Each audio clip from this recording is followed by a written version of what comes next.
يا نفس إن لم تظفري لا اعوذ باللہ من الشیطان الرجیم، بسم اللہ الرحمن الرحیم۔ السلام علیکم ورحمۃ اللہ وبرکاتہ۔ نور ود نوری چینل میں آپ کو خوش آمدید۔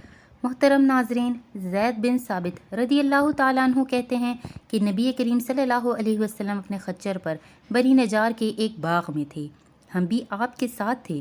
اچانک خچر بدک گیا، قریب تھا کہ آپ کو گرا دیتا۔ 6، 5 یا 4 قبریں تھیں۔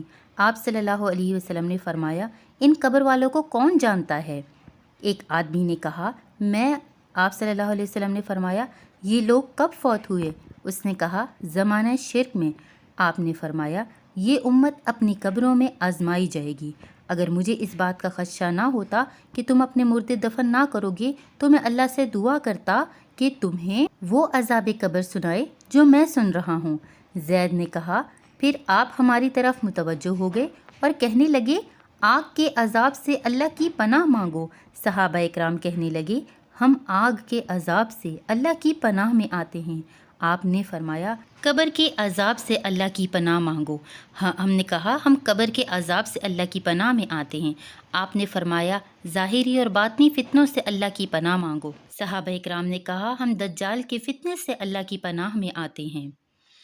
ابو سعید خدری رضی اللہ تعالیٰ عنہ کہتے ہیں کہ میں نبی کریم صلی اللہ علیہ وسلم کے پاس آیا، آپ بخار میں تپ رہے تھے۔ میں نے اپنا ہاتھ آپ پر رکھا تو لحاف کے اوپر سے بخار کی حرارت محسوس کی۔ میں نے کہا، اے اللہ کے رسول صلی اللہ علیہ وآلہ وسلم، یہ کتنا شدید ہے؟ آپ صلی اللہ علیہ وسلم نے فرمایا، ہمیں تکلیف بھی دگنی دی جاتی ہے اور اجر بھی دگنا دیا جاتا ہے۔